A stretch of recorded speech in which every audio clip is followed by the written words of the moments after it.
Sounds like NASCAR is making big changes to the rules package this upcoming season. Out of the Groove is back for 2020. It's the new year, folks.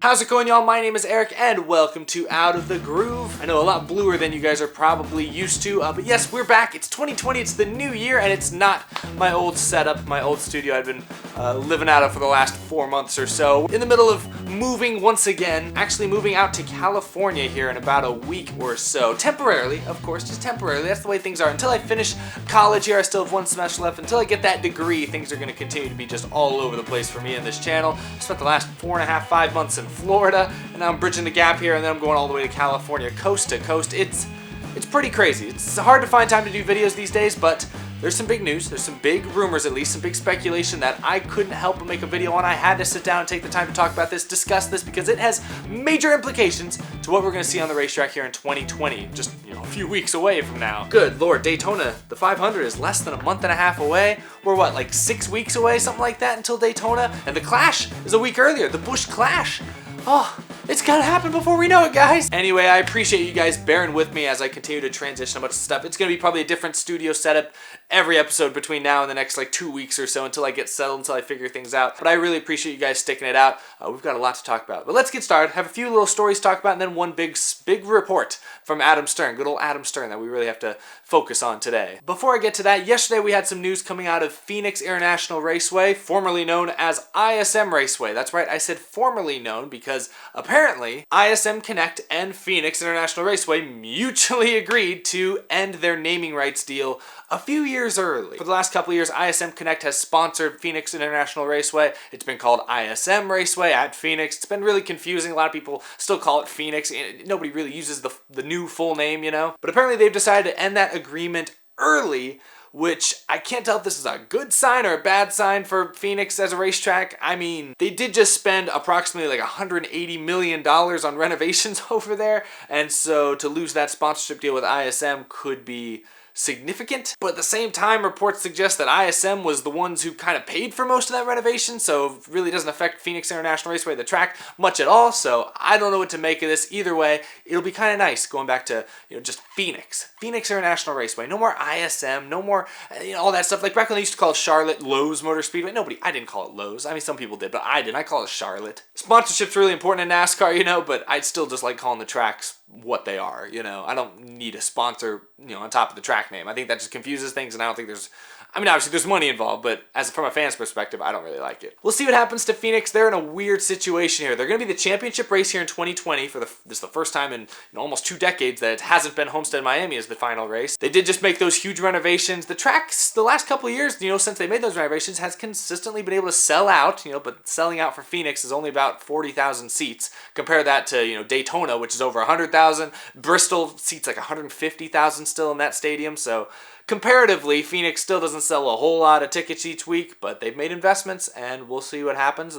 Everyone who's been to Phoenix that I've heard has said that the new renovations and everything are incredible. That's a great facility, great track. Love to make it out there at some point. With me moving out to California, maybe I will sneak over there to Arizona and go see a race at Phoenix. Maybe I'll go there this spring. I don't know. My plans for 2020 are out of control right now. Anyway, that was some bit of news yesterday. Not a huge thing or anything. The main thing I want to focus on, a couple days ago, Adam Stern from Sports Business Journal. He's pretty good about these types of things. He reported that NASCAR is expected to unveil a new short track aero package for the 2020 Cup Series season in the coming weeks, with the main changes being to the spoiler and splitter areas of the car. Big, huge news. Possibly the best news I've heard this entire offseason. He mentions the spoiler, he mentions the splitter. He doesn't mention anything specific, but what I tend to believe this means is that NASCAR, at least as far as the spoiler is concerned, they're going to force the teams to run a much smaller spoiler. You're not going to have the big, huge blades anymore. As far as the splitter is concerned, not sure what changes they necessarily make there, but it is interesting that they're looking at the splitter as well. But this is phenomenal news. This is outstanding news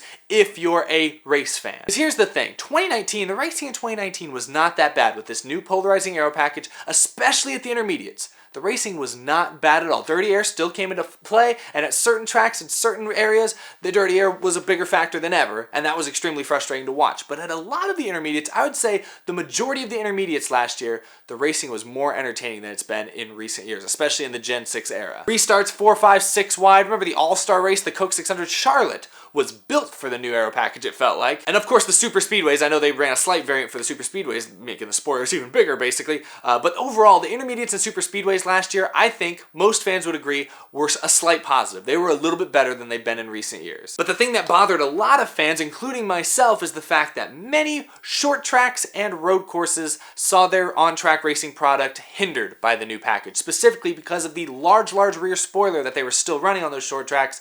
That dirty air, that wake, really turned, Martinsville into a track where aero was suddenly a major factor. And the thing that fans love about Martinsville, Richmond, the road courses, is that more often than not, aero dependency is not an important factor. Your cars you have the door basically ripped halfway off the side of it, and you can still run in the top 5 at Martinsville. That's part of the beauty of this track. But with the way the spoiler was working last year, with the way everything was factored in, aero still came into play at most of the road courses and short tracks, a mile or less.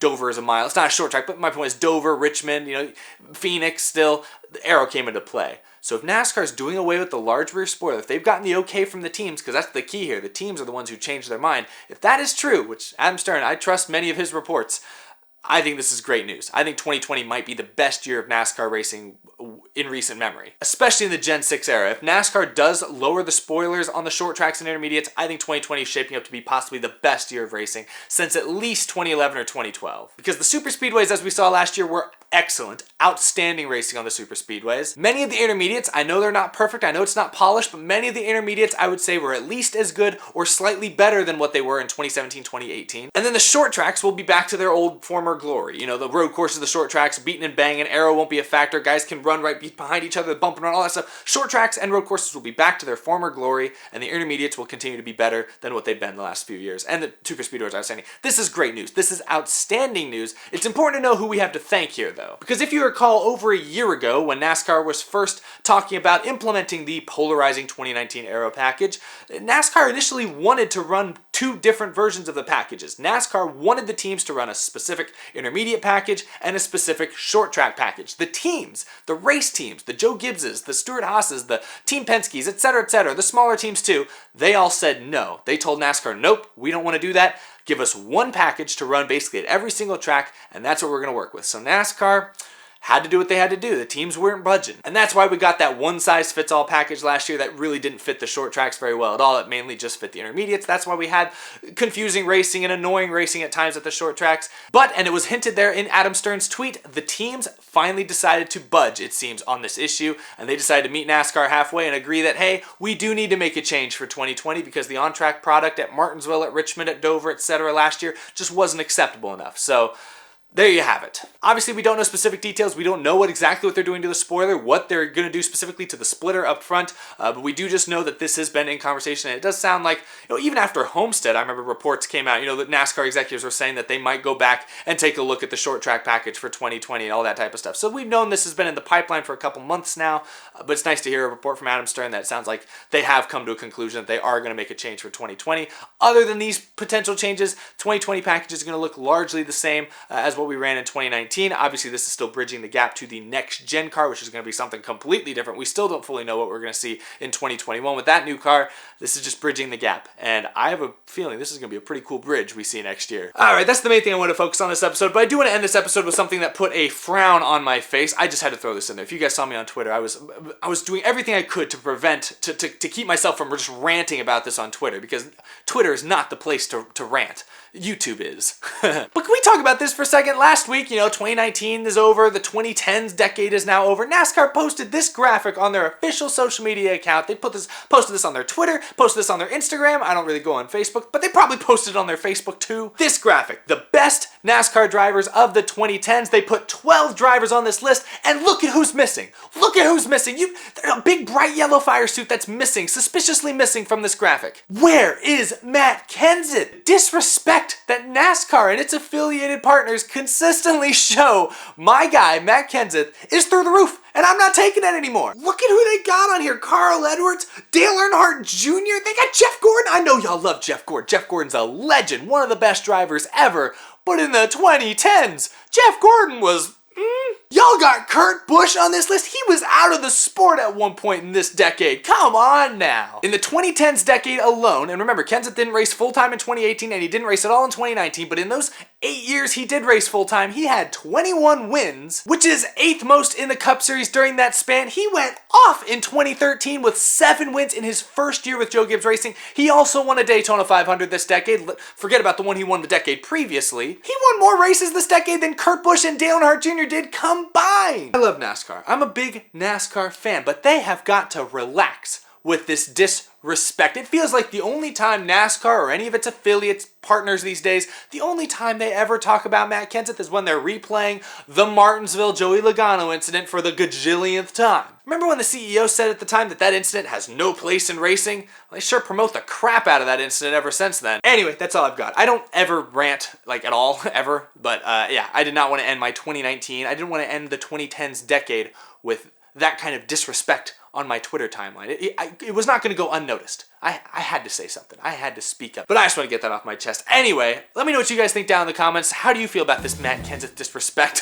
How do you guys feel about the reported changes to the 2020 rules package? How excited are you guys about that? Let me know all of your thoughts down in the comments. I look forward to reading all of your responses. But thank you all for watching. Remember to follow me on Twitter, follow me on Instagram for more of these, not rants, but, you know, quick takes, I guess. And of course, a big thank you to my Patreon supporters. Mike Waffles, Michael Harrison, at you as the stars, Cameron James, John Coleman, Jason R. Long, Isaac Dennison, Mika Suzuki, iFantasyRace.com, TheRacingInsiders.com, Pepe Lucius, Jeremy Conkling, Emilio Garcia, Joey DiMachino, Sky Racing Forum, Bryce Schumacher, Bryce Starcher, Colton Austin, Scott McNew, Bradley Pelletier, Brian Jenkins, and all these incredible Patreon supporters. I couldn't do the show without the continued support from all of you, so thank you for continuing to contribute to me and contribute to the show. I greatly appreciate it. Very helpful, especially during these crazy times with all the moving and all that crazy stuff, but I really appreciate the support from all of you everywhere. Remember to subscribe if you're new, and that's all I've got. Got some more videos planned. Of course, as more big news comes out, we will be talking about it. Still hearing some rumors about Daniel Suarez. His 2020 plans still have not been made clear.